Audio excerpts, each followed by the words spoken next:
Welcome to Wisdom Unveiled. In this deep dive, we're focusing completely on the poetry and philosophy of Hafez Shirazi. That's right. And we're drawing from those really insightful Merfat conversations with Dr. Dinani and Dr. Larijani. Exactly. And just a quick note before we jump in, this is a translation of those original conversations.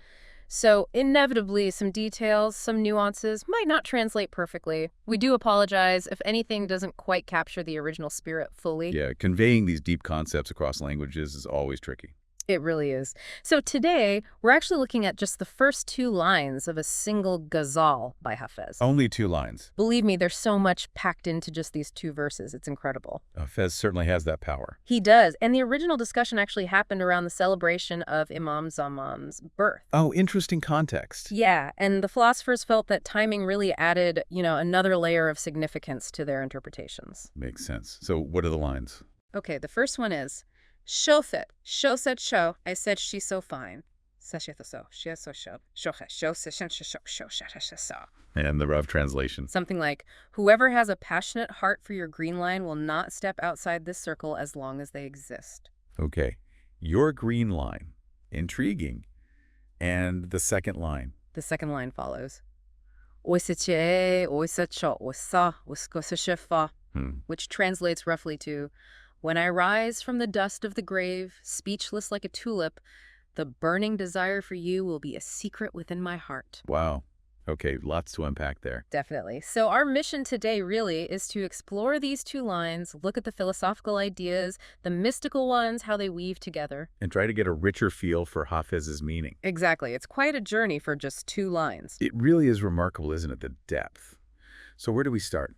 That first image, your green line, Khat-e Sabz. Yeah, what does that immediately bring to mind? Maybe the literal sense first. Right, so the most straightforward reading, the one they discussed initially, is it refers to the very first signs of a beard on a young man's face. Oh, like peach fuzz, that sort of thing. Exactly, that sort of downy hair. It's a symbol of youth, emerging maturity. Very visual, tied to the physical world, that stage of life. It is. But, with Hafez, it rarely stays just on the surface. Gotcha. And the philosophers definitely explored deeper meanings. The color itself, sabz, green. Green, yeah. Yeah. Instantly makes you think of nature. Right. Vegetation, spring, new life. Vitality, growth. Precisely. Yeah. And that connection to life is really central here. The philosophers brought up this fascinating distinction between 2 kinds of life. They talk about hayat masus, which is, our physical life. Yeah. Sensory life, what we experience day to day. The tangible world around us. Got it. And then they contrasted that with hayat akli or ludi, the intellectual or spiritual life. So life of consciousness, understanding. Exactly. The life of meaning. And the idea is that the physical life, the masus, is actually just a manifestation. Like an echo. Sort of, yeah. An echo or a reflection of that deeper, more fundamental intellectual or spiritual life. That's seen as the source. Okay, so the physical greenness we see is pointing to something deeper. That's the idea. It originates from this spiritual wellspring, which brings us to Hazrat Khidr. Ah, Khez, the green one. Right, Akhdar.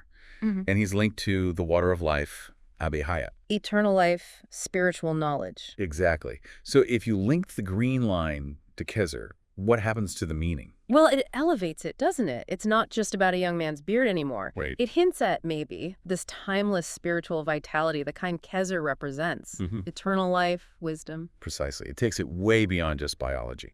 So we've gone from a beard to the essence of life, to eternal spiritual life. Where next? Given Hafez, probably something even more fundamental, maybe the divine. You got it. The green line is also interpreted as a manifestation of Al-Haqq, Yeah. the truth, God. So all the beauty, all the life we see. Is seen as an expression, a sign of that divine reality. And when theology talks about God being alive, what does that mean? It's not biological, obviously. No, definitely not. Active, knowing. Exactly. Fail active and alien to knowing.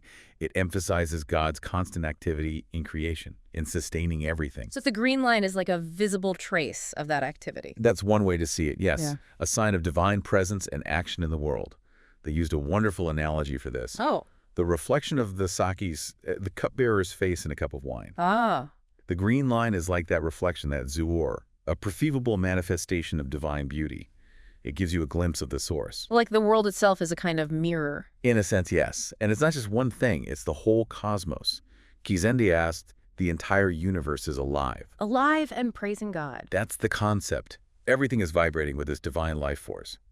So back to the first line. Whoever has a passionate heart for your green line, that phrase, sar-e soda, passionate heart, what does that mean now with all these layers? It sounds incredibly deep. Not just liking something, but a profound, intense, maybe even consuming love or yearning. Yes, exactly. For this divine life force, for the truth it represents, an interconnection. A profound interconnection, which leads right into the next part.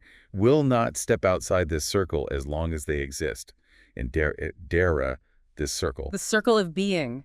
Existence itself. That's precisely the interpretation. The deri hasty, all of existence, everything that is. Is that like the Sufi idea, the arcs of descent and ascent, starting from the source and returning? Very much related to that, yes. Existence as this cycle. So if you have that connection to the green line, to divine life, staying within this circle means you endure. You have eternal life, Madam Namisha. Like you said, you're not annihilated. Exactly. The connection keeps you within the fabric of true being. You persist eternally. It's powerful. It really is. And there's another really mystical connection they made to the dot under the letter Ba in Bismillah. The Nokki Ba, I've heard of that, the origin point.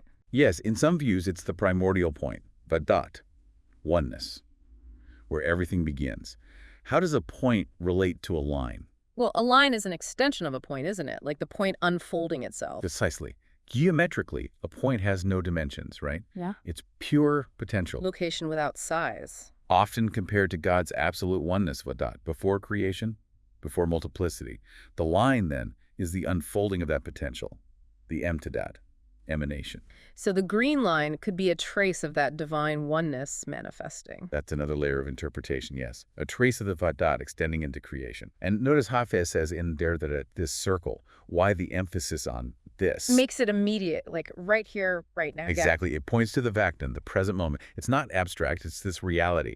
They even talked about how all time, past, present, future manifests in the present. Wow. That makes the present incredibly potent. It does. And boundless space, Makani la Makan, is also concentrated in this present point of being. So this circle is our immediate reality, holding everything. Yes. It reminds me of that Mullah Nasreddin story. About the center of the world being under his donkey's foot. Exactly. Wherever you are is the center, and now is when all time exists. It grounds these big ideas. It really does. Now, were there other interpretations of the green line? You mentioned a Sufi commentator. Yes. Sahed Bayan. He offered a slightly different angle, linking the green line to Hayati Wilayat. The life of Wilayat? What does Wilayat mean there? It's about spiritual authority, divine friendship, guidance, the path of the saints, the aliyah. Okay, so like spiritual leadership and the connection to God through these figures. Yes. And in this view, the first thing to emerge from the extended shadow Zil-Imam did is the circle of Wilayat. And the green line. Is the banner, the parcham of that spiritual path and authority. So who would have the passionate heart for that green line? Well, this interpretation suggests maybe only the perfected human, the insane Kamel, prophets, saints, those truly on that path. Which brings us back to Khidr again, doesn't it? It does. As the ultimate wali, embodying that greenness, that water of spiritual life, which is marifat, gnosis. See how the interpretations weave together. It's amazing. So many layers in one phrase. Okay, so let's look at the second line. When I rise from the dust of the grave, speechless like a tulip. Manchoas kake lahad lao sifat barkizam. How does this follow from the first line? Well, it seems quite logical. The first line sets up this eternal connection within the circle of being. Right. The second line confirms that connection persists even after physical death. The dust of the grave, kake lahad. Mortality doesn't break it. And the image, speechless like a tulip, lal sifat.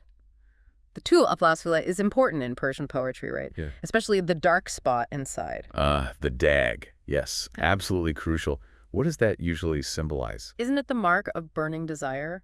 Dagi soda, the scar of love, sometimes the pain of separation from the beloved. Exactly that. So even rising from the grave, outwardly silent, that inner burning love, that dag, remains like the silent mark on the tulip. It's an image of enduring inner feeling. Precisely, which leads to the very end. The burning desire for you will be a secret within my heart. Dai sorietuam sore sovieda bashad. Sari Soda again, linking to the passionate heart. And Sari Soaveda, that's the very core of the heart, isn't it? The black point. Yes, the Siyahi Kuchak, the small blackness, the innermost secret center of the Qualb. So the line is saying this intense love, this burning desire for the divine, remains the deepest, most intimate secret within the soul. Even in resurrection. It's part of who you are. An intrinsic part that endures. And they brought in that verse from Attar too, remember? Oh, right. The one about the seed. Yeah. Okay. Which seed went into the ground that did not sprout? Why would you doubt this for the seed of humanity? Such a beautiful affirmation of continuity, using nature's own cycle. If a seed grows, why wouldn't the human spirit, the seed of humanity, continue its journey? It ties it all together so well. The eternal connection via the green line and the enduring love, the soda, surviving even death, hidden in the heart's core. Exactly. Hafez just masterfully blends the sensory, the zahir, with the mystical, the irfani, prompting this really deep contemplation. It really makes you think about divine presence, the power of this moment, and what love and longing truly mean. Absolutely. And, we've really only scratched the surface of these two lines.